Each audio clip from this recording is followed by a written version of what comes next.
eitt ferðalag sem maður svona vildi nú ekki lenda í svona dagstaglega.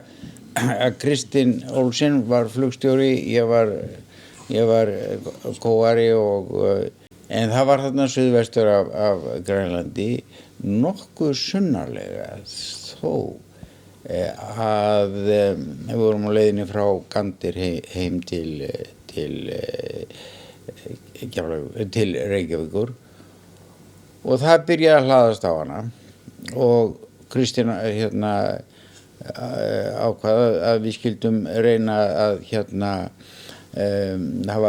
hitastigið breyttist lítið með hæð en við vorum búin að vera í eitthvað svona 6.000 og okkur tókst að brjóta af eftir að var búið að safnast mikið á vangi að þá tókst okkur að brjóta af belgjánum og þar með gátum við farið að klifra sko, hún var orðin það þung þarna í fyrraskipti þarna með minnir að vera í 6-7.000 fetunum og það var nú mikil statik í tækjunum, þetta voru háftæki þannig við höfðum ekkert samband, ekki manni til þess. Þannig að það var ekkert verið að spyrja það í sambandi við hæðir, það var að gera það sem að það bara þurfti og þar með eftir að var búið að létta þennan mikla ís sem á henni var að þá sem sagt byrjaði hún að hækka með því að vera á mesta klifurafli sem að vélin þoldi en þetta gekk nú svolítið vel til að byrja með en ég man þegar við komstum rétt yfir 11.000 fet að þá var það búið sko, það var alveg sama vélin þoldi ekki og hreyflarnir voru meira sé farnir að mig minnir að yfirhita sig sko á píning og við vorum á góðum klifurhraða, meira heldur en eðlilegt má teljast út af ísnum sem var komin á, sem var orðin eins og svona þykkur sko, við sáum á gluggunum að þetta voru svona, komin svona hjúpur sko, fyrir framan gluggana, þetta var meira heldur en, þetta var ekkert skæni sko, en 4-5 tommur á framur og ég var eftir þessum túri, ég var í honum með okkur, ég var að kynna. Var það? Já, svona það. Og þar með hætti vélin að bara, hún náði ekki meira og svo bara stallaði vélin þarna undan okkur sko, þannig að það var bara, hún var það ég man nú ekki hvað bratt hún fór en hún gat ekki haldið þarna hæðinni sko og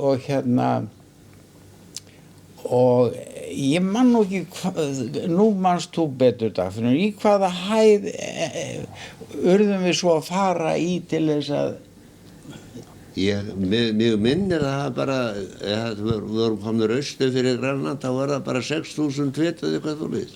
Ég geti trúað, við fórum úr 11.000 fetum bara eiginlega eins konar, hún bara flaug ekki þarna vélin sko, bara niður, það var ekkert annað að ræða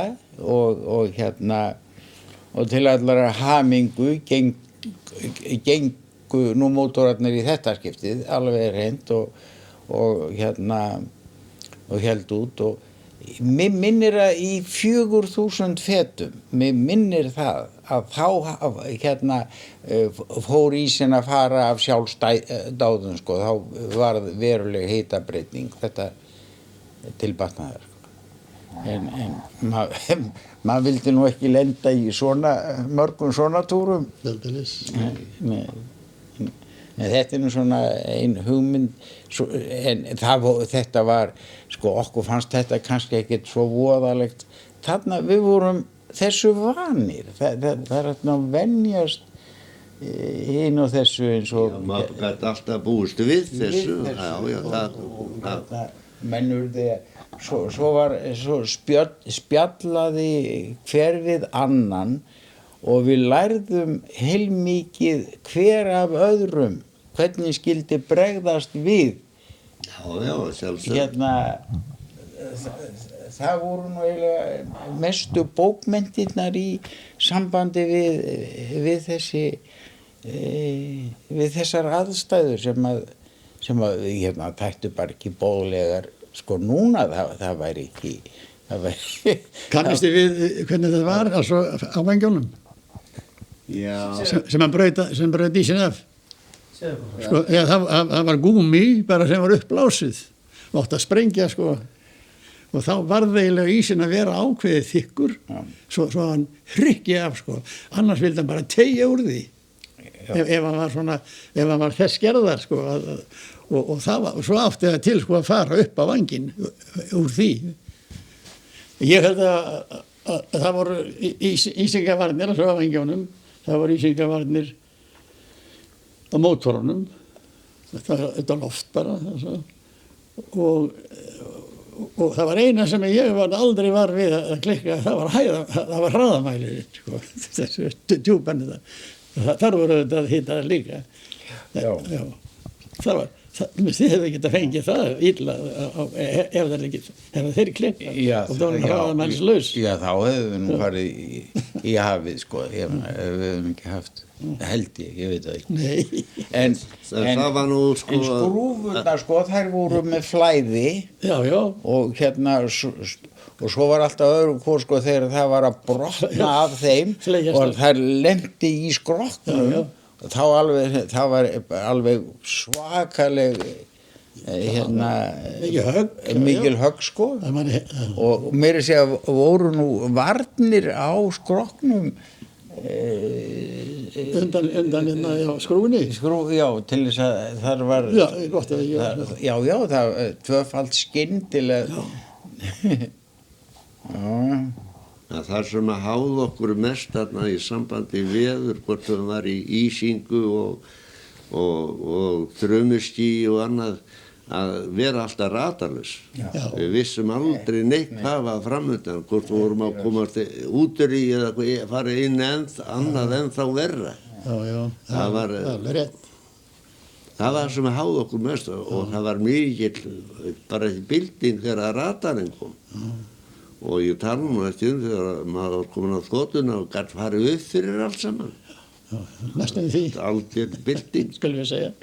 Einu sinni urðum við það bil 3 tímum á eftir flugáætlun frá Gandir hingað til Reykjavíkur. Pældu í því. 3 klukkustundir sem við urðum á eftir plani. Við vorum, lendum vöfum, lægðin átti að vera það langt fyrir norðan okkur að við áttum að fá allavega með minnir að plani hafi verið eitthvað bara svona 8,5 tími eitthvað svona, nokkuð góður tími frá Gandir hingað. Já, nú lengi. Það var anskotið langt. Það var eitthvað svona 8 tíma. Já, þið hafi ekki mikið, hafi ekki haft neitt veðmynd þá. Nei, ekki planir, bara hljóðaði upp á svona, nokkuð góðan. Já, því mér minnir, við höfum svo iðulega verið 8 tíma hér, altså frá Íslandi til Gandir, og svona 6 tíma til New York. Já. Það var mjög eðlilegt, en þetta var frá Gandir hingað og planið var einhverstaðar 8 tímar, það breytir ekki því, en við töpuðum einum 3 tímum á planinu heim, lentum sko, þá var lægðin suður á okkur og við vorum að berjast í mótvind, öfugum megin í henni og og það var ísing og svo mikil statik að það náðist hvorki eitt né neitt, alltaf á kafi í skýjum.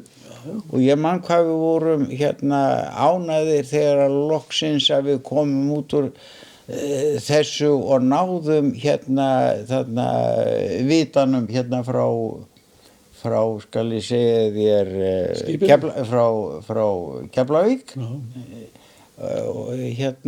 og útvarpsstöðinni, hún var svo ansans ári sterk sko og þá vorum við komnir veg allrar veraldar og verðum að snúa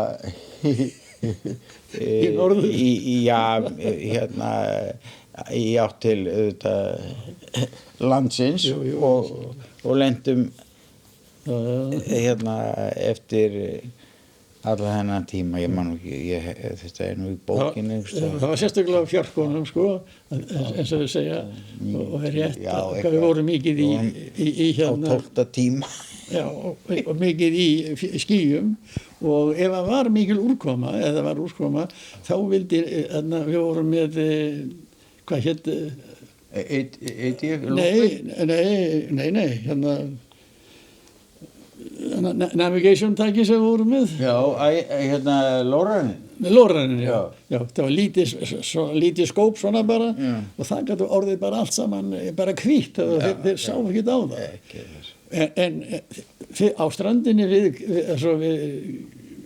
Nýfundnaland, þar var búið að setja margar svona hlið allstaðar, sko, sem þú varst að koma í. Þú varst með Við vorum senda móti, vélarnar á móti okkur. Þú varst með plan og clearance á ákveðið hlið inn til þeirra. Já, identification zone.